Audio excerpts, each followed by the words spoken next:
المشكلة يا صديقي انك ماشي بثقافة القطيع، يقولك اعمل محتوى مفيد، نافس الكبار، استخدم كلمات مفتاحية غالية، وانت يا عيني يا ولده بتسمع الكلام، فتلاقي نفسك لابس في حيتان اللعبة اللي هم اصلا بيصرفوا ملايين، والنتيجة لم ينجح احد، صفر. انسى بقى كل اللي اتعلمته، علشان استخبص هيعمل لك عملية غسيل مخ بس لمصلحتك، هيعلمك ازاي تمشي عكس التيار. لما تلاقي الناس بتخش يمين انت هتكسر شمال. النهارده هكلمك عن حاجة اسمها الريفيرس سيو او السيو العكسي، اللعبة اللي بجد هتخليك تتصدر نتائج البحث، مش بانك تردد نفس الكلام اللي الناس بتقوله، لا، بانك تحل المصايب اللي الناس بتقع فيها. جهز كوباية الشاي وركز بجد، عشان الكلام ده ممكن يغير مسار قناتك للأبد. يلا بعد الفاصل هنبدأ.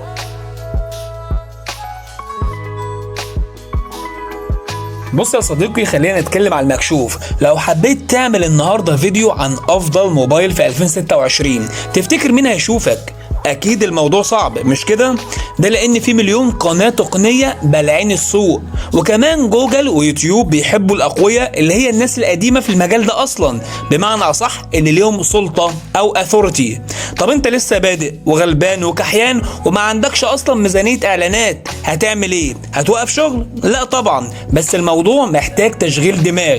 السر هنا يا معلم في ان احنا هنستخدم السيكولوجية البشرية في التسويق. يعني ايه؟ الانسان بطبعه بيخاف ان هو يخسر اكتر ما بيطمع ان هو يكسب، صح كده؟ يعني لو قلت لك تعال اكسب $100 ممكن تنفض، بس لو قلت لك خلي بالك محفظتك هتتسرق وفيها $100، هتعمل ايه ساعتها؟ طبعا الموضوع هيختلف تماما. ده مفتاح اللغز الحقيقي.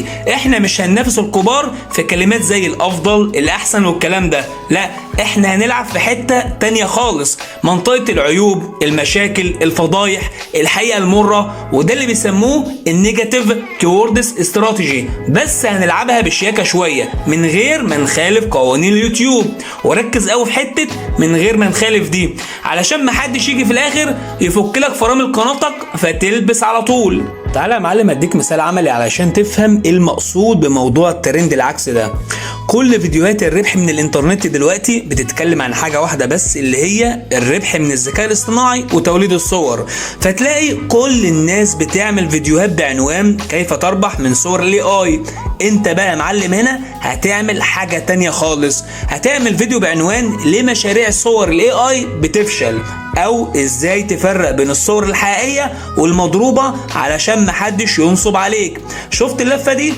انت هنا يا معلم هتصطاد الناس اللي خايفة، الناس اللي فعلا جربت وفشلت، وحتى الناس كمان اللي بتشكك في الموضوعات دي، ودول ناس عددهم بالملايين ومفيش حد اصلا بيعبرهم. ده اللي بيسموه البين بوينت ماركتينج، اللي هي التسويق باللعب على الوتر الحساس او المؤلم. مثلا اداة مشهورة جدا للتسويق بس دعمها الفني سيء جدا والناس جابت اخرها منها. المنافس هنا هيقول لك كالعادة شرح اداة اكس الرائعة، انت هتاخد خط مختلف وهتقول حل مشكلة الدعم الفني في اداة اكس او البديل الارخص مثلا لاداة اكس. كده يا معلم انت ركبت الترند بتاع الاداة المشهورة دي بس من الباب الخلفي، وكمان ممكن تبيع للجمهور اي حاجة انت بتروج ليها. فهمت يا برنس؟ ده اسمه ترافيك ببلاش على قفا البراندات الكبيرة. طيب يا صديقي، ازاي تنفذ الكلام ده من غير ما اليوتيوب يديك سترايك ويقفل لك الدكانه؟ ركز معايا علشان دي اهم نقطه في الحلقه. الكلام ده بدولارات بس ليك انت علشان خاطر عيونك ببلاش. السياسه بتقول ممنوع التشهير، ممنوع التنمر، ممنوع التضليل. يعني ايه؟ يعني لما تيجي تعمل فيديو ترند عكسي ما تروحش تطلع صاحب المنتج مسرح وتقول عليه نصاب من غير دليل، كده انت في الباي باهينو. انت بتنتقد المنتج مش الشخص، بتنتقد الطريقة مش الشكل. خليك فاهم ده كويس. بمعنى ايه؟ يعني بدل ما تقول فلان الفلاني حرامي، لا، قول الاستراتيجية فلان الفلاني مش بتنفع مع المبتدئين في سنة 2026. هنا يا برنس انت بقيت محلل وناقد فني كبير، مش واحد بيشتم في الشارع وخلاص. وكمان جوجل بتحب المحتوى التحليلي اللي بيدي قيمة مضافة زي ده. حضرتك برضو ممكن تستخدم كلمات زي مراجعة صادقة او عيوب ومميزات، تجربة السيئة مع، الحقيقة الكاملة، مقارنة نارية، وحاجات زي كده. يعني الكلمات دي يا جدعان لها مفعول السحر. ده اللي بتخلي المشاهد يفرمل وهو بيقلب في فيديوهات اليوتيوب، وساعتها بيقول ايه ده، هو في مصيبه ولا ايه؟ والاهم من العنوان الصادم المحتوى اللي جوه، يعني لازم تدي حل. فاكر نظريه بين بوينت اند سوليوشن؟ بمعنى ايه؟ اديتني الوجع في العنوان، اديني الدواء في الفيديو. قول للمشاهد الاداه دي غاليه ومش شغاله ولا يهمك، جبت لك بديل مجاني بيعمل نفس الشغل وبكفاءه اعلى كمان. كده المشاهد هيحبك جدا ويثق فيك، وكمان هيشترك في قناتك، وكمان ممكن يشتري من الرابط بتاعك. لازم تاخد بالك من حاجه مهمه جدا، خصوصا للناس اللي هتجرب استراتيجيه السيو العكسي. اياك والكذب، ده اسمه كليك بيت، يعني حاجه مضلله، وساعتها اليوتيوب مش هيرحمك، وكمان ممكن يوقف الربح عن قناتك. خلي الهوك بتاعك حقيقي وواقعي. لو بتقول مشكله من اي نوع، يبقى لازم تكون في مشكله اصلا وانت بتعرض حلها.